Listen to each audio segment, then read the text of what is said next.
Welcome into the Thunder Basketball Universe presented by COOP Ale Works. We're recording this on the morning of Thursday, February 16th. That means the All-Star break has officially begun, but Gallo, you and I, we are focused, we're locked in, we are where our feet are right now. All-Star break doesn't start until after this podcast for us. We got to give Thunder Faithful the content that they need, and they want to hear about what's happened over the last week or so in Thunder basketball. There's been a lot of happenings. The announcement that Shai Gilgeous-Alexander was made to the All-Star roster. We've got all things All-Star coming up later in the podcast. We'll get you all set up for what to look forward to in Salt Lake City. But before then, the Thunder played 3 games. One of them happened last night in this building inside of Paycom Center. It was a tremendous win against the Houston Rockets. But before that, back on Friday, we were on the road. We were in Portland, and that game, Gallo, it had a lot of ups, had a lot of downs, but the Thunder ultimately came out on top in that one. Yeah, third game of a long West Coast road trip. And for a team like the Thunder, who had a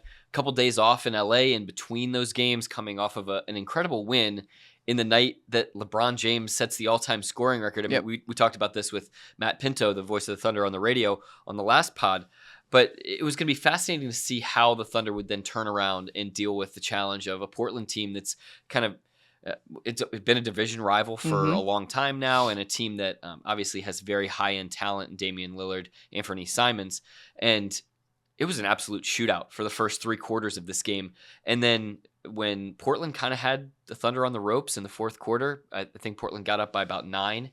The Thunder absolutely turned on the switch and I think outscored the Blazers like by 33-9 over the next maybe 8 minutes of that game. Yeah, the fourth quarter was certainly one of the biggest storylines of that one. The main reason why the Thunder was able to come away with a victory in that game. But there were also so many cool storylines within this game. One of them, obviously, my favorite was the fact that it was Lou's first game back after missing that 6-game stretch with that right hamstring strain. But it was interesting because Lou came off of the bench in this game, which is the first time that's happened for Lou since his rookie year. He didn't play the entirety of the first quarter, and this was mainly for, kind of reserving his minutes, making sure that he's good to go, because Coach Dagnall says Lou plays his minutes a certain way, and so you got to be able to use them wisely. And he, as soon as he stepped onto the floor, he obviously had the task of defending Damian Lillard, and he did a phenomenal job in that. This was a fascinating situation because and after the game, Shai said that the coaching staff, the medical staff, they played it absolutely perfectly. They knew that Lou was going to be on about a 20-minute restriction. That's exactly what he played, 20 minutes precisely. But they decided to wait and not play him for the entire first quarter. And so they gave him some of those minutes in the second quarter. And then Lou was able to play the entirety of the fourth quarter, basically, and effectively served as the Thunder's closer defensively. Yeah. I was thinking of like Mariano Rivera and Trevor Hoffman and some of these like amazing baseball closers that just come into the ninth inning and it's like, you're not going to score. And that's basically what happened with Lillard down the stretch of that game. When Dort was guarding him, Lillard's numbers fell off a cliff, basically. And in that fourth quarter, Lillard was not effective at all. In fact, just 2 of 5 from the field, 3 turnovers in that fourth quarter, and that was all Lou Dort's handiwork. And it was after Damian Lillard put up 20 points in the first quarter, only had 18 for the remainder of the game through the next 3 quarters total. And Lou, on the other end of the floor, did his thing. He didn't miss a single shot, went 6 of 6 from the field, 3 of 3 from 3, 18 points in his return. So that was just a lovely sight for us and, of course, all Thunder fans who love Lou Dort, seeing him out there on the floor. And, oh, by the way, one of his backcourt mates, a guy named SGA, he went for 44 in the game, just was so unbelievably efficient. He got 44 points on 16 shots. Yeah. I mean, that's like, those are unheard of numbers. You either have to be bombing a ton of threes or you have to be going to the free throw line a million times like Shaq used to do. And Shai did it more the Shaq way. He was 13 of 16 from the field and 18 out of 19 from the free throw line. So incredible efficiency from him. I loved his shot chart after the game. Yeah. It was literally just a bunch of green dots around the rim. It literally looked like a center's shot chart, and he didn't make a single 3 in that game.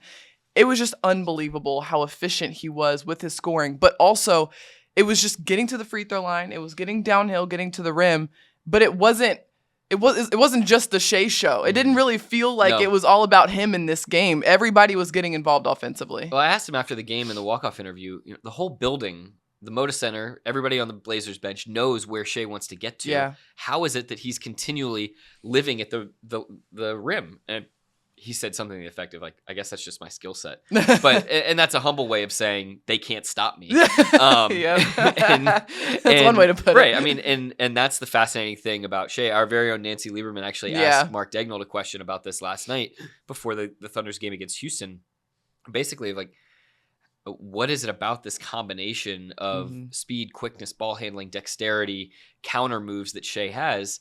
And Mark didn't have a clear answer about it, but it is obvious that Shai has something that a lot of guys in this league don't have, which is the ability to get to whatever spot on the floor that he wants to get to, no matter what defensive scheme is covering him. Yeah, and Mark, in that answer, he kind of laid out like most guys who have that have some sort of physical advantage, but Shai doesn't really lean on that. He leans on his skill, he leans on his IQ, and he leans on his teammates as well. And he's done a really good job of that, obviously, all season long. And in this game in particular, putting up 44 points. So a really strong road trip for the Thunder, just kind of overall with that big win in LA, that big win in Portland. And this team just keeps showing their growth and their resilience. And that road trip was a really great example of that. Yeah, and a great opportunity to learn in game in that Portland contest, because the defense was not there for most of the night, frankly. I mean, the Blazers were getting way too many easy looks, but the ability to turn it on in the fourth quarter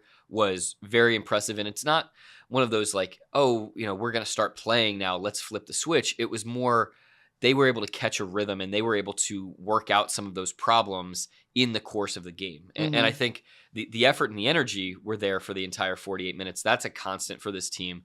But for this young group, sometimes, they're still seeing the pictures on these things. These guys are still, as Mark would say, they're sort of building their libraries on some of these players and some of these opponents. Right. And so I thought that was a very encouraging sign to be able to recognize some areas that they needed to improve upon in the middle of that game.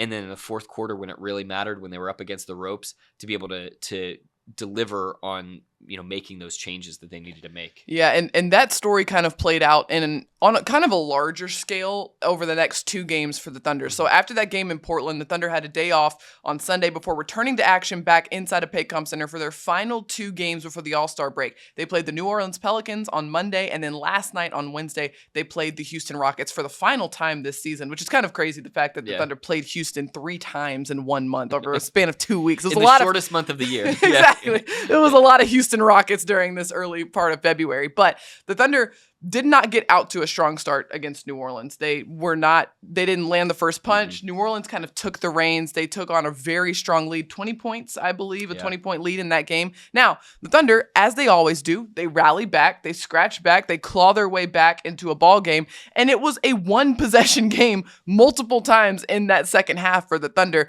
but wasn't enough to get over the hump. And so the Thunder, walking away from that game, just really not really feeling the effort that they put into that game, not liking the fact that they had to climb back. And really, the Thunder had been able to get out to really strong starts for, several games prior to that, the LA game, the Portland game. And so this was kind of a little bit out of character for what we'd seen from them recently. They responded in such a strong way a couple of nights later against the Rockets. And this was a team that had beat them twice this season.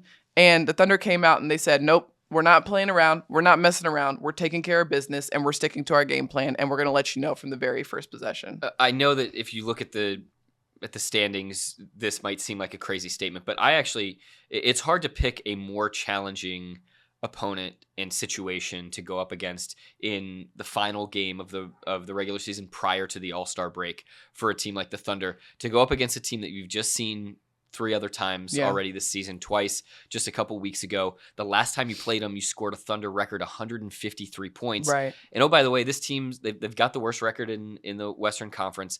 They play an incredibly loose style. They just made a bunch of trades at the trade deadline, so their team's kind of in flux. And yet, despite all of that, despite this looming All-Star break that's coming, that's just 2.5 hours away, 3 hours away, the Thunder had so much professionalism, they had so much discipline, they had so much focus, and it was something that the team really made a point of. and made sure was very clear in the days leading up to the Rockets game. And from the very outset, a nice 15-5 burst to start this game. The Thunder really took control and never looked back. Yeah, so just a couple of numbers to help you understand just kind of the dominance that the Thunder kind of held onto this game with throughout all 40. It was a true 48-minute performance. The Thunder put up 133 points. Not quite 153, but certainly a really strong offensive night for the Thunder. All 13 players that were available for the Thunder played, and they all scored 4 or more points. Talk about balanced scoring. It doesn't get more balanced than that. And that's the first time in Thunder history that has happened, to have all 13 active players score 4 or more points.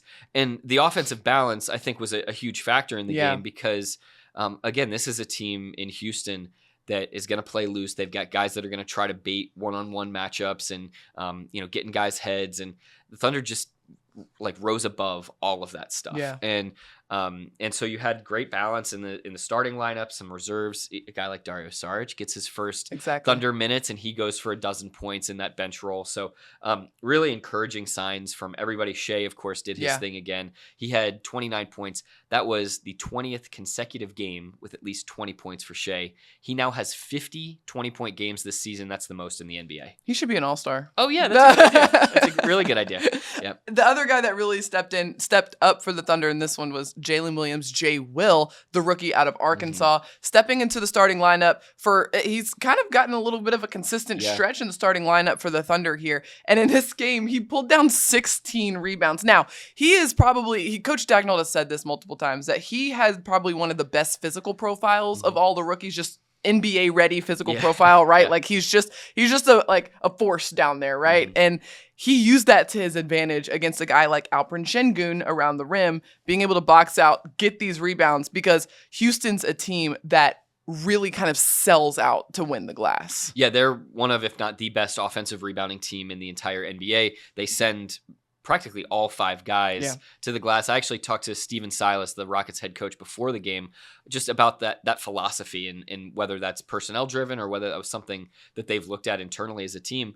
And he said it was kind of a combination of both. They have guys in Şengün and Tari Eason and Jayshawn Tate who are high-level offensive rebounders anyway, but they also looked at it from the perspective of trying to keep teams out of transition defense. And basically, if you're crashing the offensive glass, that's holding the opposition to stay in and box out in defensive rebound. And the thing that really flipped that on its head last night for the Thunder was OKC was able to seal off all of those defensive boards, and they were still able to get out and run. Which was kind of like a mind-boggling math puzzle to me, because after hearing Coach Silas talk before the game, it was like, okay, yeah, I can see how that would work. Like, you send all 5 guys, and it forces the defense to stay put and, box out, but rather than leaking out in transition. The Thunder flipped that around by boxing out, getting the rebounds. Oh, but the guy who gets the rebound can actually just take it himself. So it's not like you have to initiate a break. It's just take it and go. Yeah, and so 24 fast break points as a result. That's well above the Thunder's regular season average. And so just a continued showing of the concentration, focus, and discipline that the Thunder was playing with, that they had a clear game plan. They went out and executed it. And I think one of the we talked about the balanced scoring and not getting baited into some of these one-on-one matchups and whatnot. The Thunder only took 3 non-paint twos in the entire game, and that's a number that's going to be low for the Thunder anyway. But in a game like this, the last one before the All-Star break, everybody's trying to squeeze that last drop out of what they've got. You're going up against a team. You're up by 40 during some portions of the game. It would have been very easy to let go of the rope, to lose sight of the value of every single possession and what the team really wanted to try to accomplish. And the Thunder didn't get distracted at all. They didn't take shots that weren't within the game plan, within the team structure. And I think that is really more than the final score, which is 133-96. Like, that approach, that discipline, that play after play mentality is what's really encouraging as this team heads into the All-Star break of like, hey, this is a team that is serious about what it wants to be. And as Mark Daigneault said, if you want to be an uncommon team, and by uncommon, he means, an exceptional team, you've got to do uncommon things. And that means not falling prey or being trapped, even though you're the youngest team in the league, into a type of game and a play style that you don't want to play. Yeah, so it's a really great habits showing through for the Thunder in that game, sticking to their foundations, their principles, even when it'd be so easy to just kind of let this one slide and just kind of ease your way into the All-Star break. We didn't see any of that. Okay, real quick, one more thing I want to talk about is the guys who pulled double duty for the Thunder in this game, because we had two of them, Trey Mann and Aaron Wiggins, both suited up for the Thunder that night against the Houston Rockets. But just a few hours before then, we were right there with them courtside as they faced off against the Memphis Hustle inside of Paycom Center at noon for the OKC Blue. They pulled double duty that day. Yeah, we've seen this a handful of times from Thunder players over the course of the last couple years, that they have these really fascinating doubleheader days inside Paycom Center. And so Trey, Aaron Wiggins, they were huge factors in the game. And the Blue played much better in the second game of that mini series that they had against the Hustle on Wednesday compared to how they played on Monday.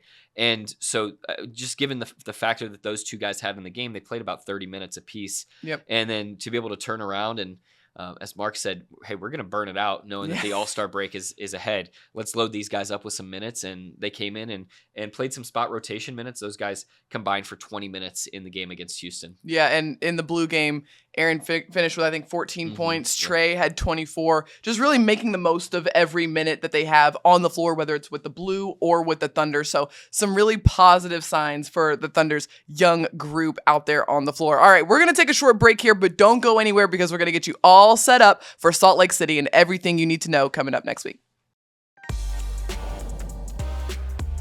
COOP Ale Works is the proud sponsor of Thunder Basketball Universe. Brewers of the fan favorites F5 IPA and 99-calorie Ice Chest IPA. You'll find those and many more COOP beers at retailers across Oklahoma. Learn more at CoopAleWorks.com. All right, the All-Star Weekend is officially upon us, and the Thunder is going to have some really strong representation down there in Salt Lake City. Both Josh Giddey and Jalen Williams, J-Dub, will be representing the Thunder for the team's the year's Rising Stars Challenge. And then in the All-Star game for the very first time, our very own Shai Gilgeous-Alexander. And this year's All-Star game is going to be a little bit different because the two captains, Giannis and LeBron, are going to draft players right before the game. So it's like an old school pickup game. I'm actually really interested to see how this turns out. Yeah, I love it. If Michael Cage was here, he would be saying that's exactly what they do in the church league, how they pick teams. So yeah, that's going to be super fun just to see how that all breaks down. And I think it'll be extra interesting being in Vivint Arena. They've got an all-star in Lauri Markkanen, like when he gets drafted and if he's, which team he gets drafted to, or what portion of the draft he gets drafted. So I think all of that's going to be pretty fascinating. Obviously, we'll be really tuned in to see where Shai is drafting. I'm curious how they're figuring out the jersey situation. I know. I guess they've got to have one of each just ready to rock. And I'm are they going to just line the guys up and pick them at half court, or is this going to happen in backstage behind the scenes and then they put the jerseys on? If you're curious about all of these questions as well, you're going to have to tune in to our at OKC Thunder social coverage on all of our channels at OKCThunder.com, because we're going to figure this all out with you once we get to Salt Lake City. I'll be out there with our great content team. We're going to have videographers, photographers, our social crew, and we're going to be trailing J-Dub and Josh and Shai around Salt Lake City all weekend long. Paris, as you set up, J-Dub, Josh, they're going to be playing for Team Joachim Noah as a part of the Rising Stars Challenge. That event is a little bit different than it has been in years past. Last year, I think, was the first time that they incorporated this new style where there's actually 4 teams, and it's a little bit of like a miniature tournament that they play, 4 teams of 7 guys apiece. I believe there's actually going to be some G League players involved in this one. G League Ignite's going to have a team dedicated to them as well. Right.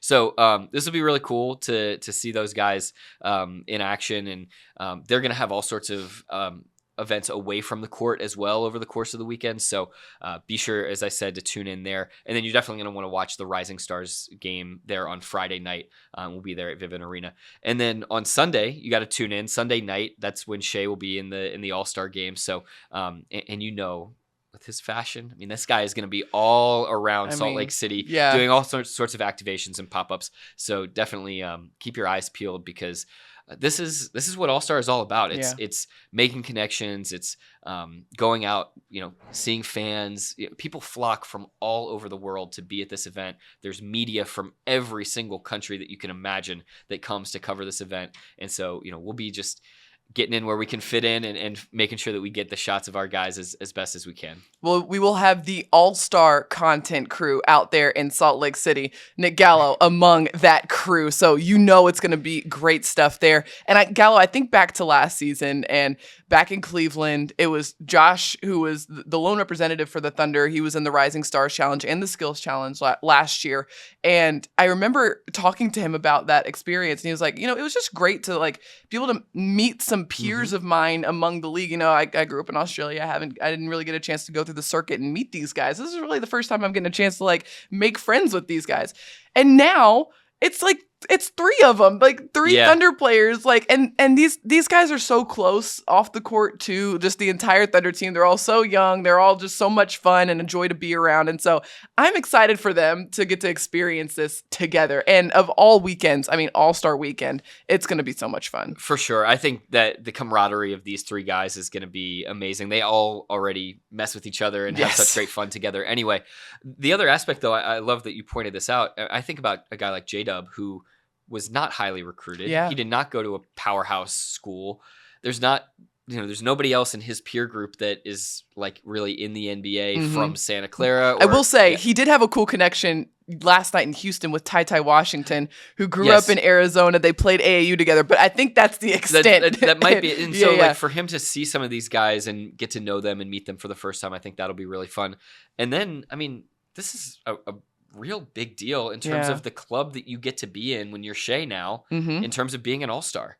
This is a door that has been open to him that has not been open to him before. Yeah. And so for him to walk into that locker room, whichever team he gets picked to, and he's suddenly on the same level as all of these guys that have been perennial all-stars. Yeah. And that is a really, really humbling and incredible experience for a guy like Shai who has absolutely earned that right to walk into that room. 100% and worked for it. He said he has a whole list of goals and this was just one of them. Right. And obviously he worked to accomplish that.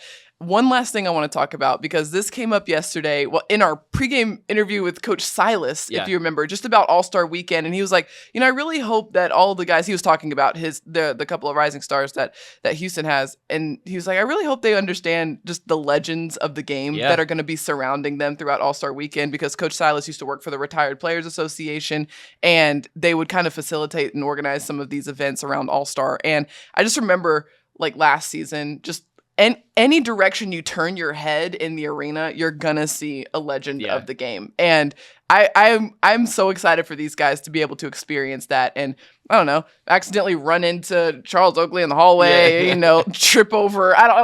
There's so many opportunities to connect with the players who have come before you too. No doubt. It's a NBA convention. This is the equivalent of, because of what happens with the NBA finals where it goes back and forth to both cities.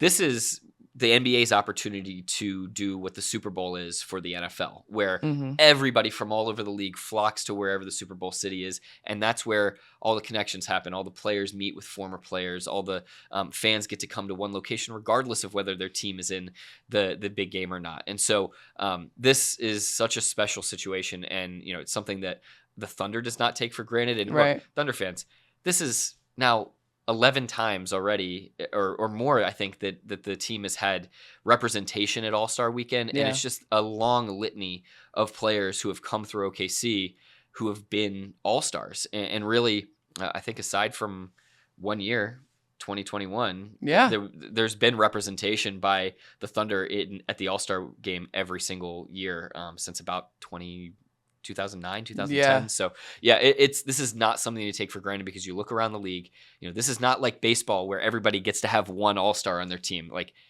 This doesn't fall in your lap, but here in OKC, it seems to have done that here over the last decade and a half. Yeah. Got to soak it up, got to enjoy it. And I know these guys are going to soak it up, be where their feet are and be present and soak up that moment. We hope you soaked up this podcast too. We talked about a whole lot. We got you all ready for All-Star. Be sure throughout the entire All-Star weekend, stay locked on OKCThunder.com and at OKC Thunder on all social channels to keep up with Josh, J-Dub, and Shai. Nick has got you covered with everything that you need to know, so be sure to stay locked in there. But until our next episode, we want to thank you so much for watching and listening. Be sure to like, rate, and subscribe wherever you get your podcast. Thank you so much to our producer, Matt Bishop. And until next time, Thunder up, and catch you later.